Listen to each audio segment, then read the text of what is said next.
Ini akhir ceritanya kan begini nih. Iya.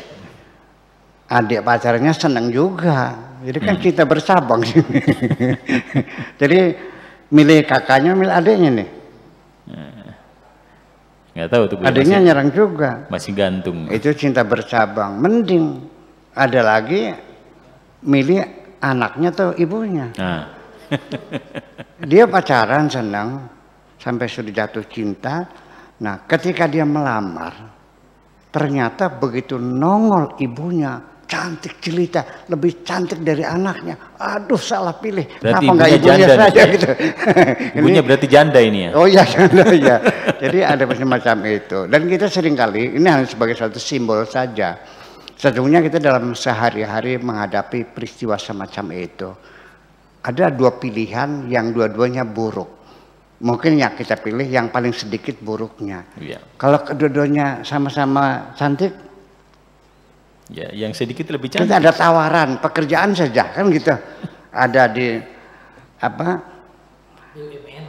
BUMN ya, Otoritas Jasa Keuangan atau ke BI nih. Dua-duanya mana yang terbaik?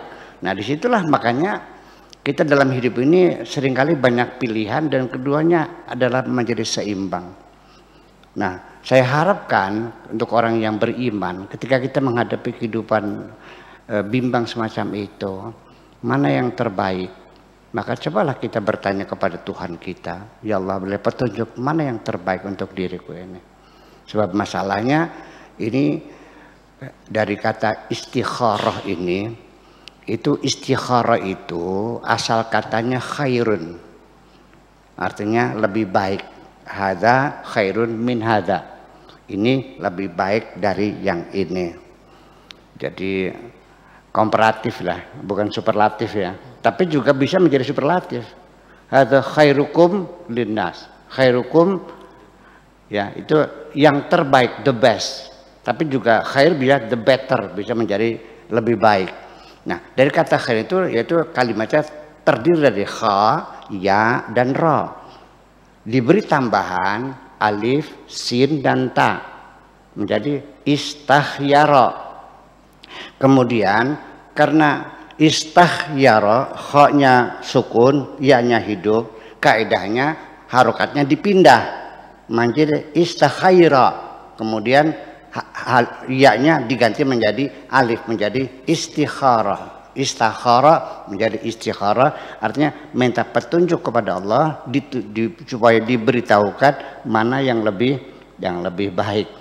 Itu makanya menjadi sholat istikharah. Sebetulnya kita istikharah itu kepada Tuhan untuk segala urusan.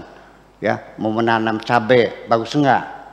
Nanam bawang bagaimana? Bikin rumah di sini bagus enggak? Membeli tanah bagus enggak? Semuanya kita menyekolahkan anak, apa di pondok pendampingan, apa di Asalam Asalam di Solo, apakah di Syukuran Makmun di sana, itu nanya. Tetapi ternyata istikharah ini hanya digunakan oleh umat Islam di Indonesia sekarang ini sebatas satu, ketika memilih jodoh. Baru mereka melakukan istikharah. Selain itu enggak ada istikharah kok. Nah, dengan bahasa akidah kita, mesti kita ketahui bahwa kita ini sebagai tamu Allah, dihadirkan ke alam dunia, bumi-buminya Allah sebagai tamu, difasilitasi dan semuanya gratis. Nah, kalau kita melihat sebagai tamu, dan tamu itu bukan di Mekah aja ya, duyufur rahman nih. Kita sekarang juga duyufur rahman juga kok. Kalau Anda sebagai tamu, ketika mau kencing permisi enggak? Atau masuk saja?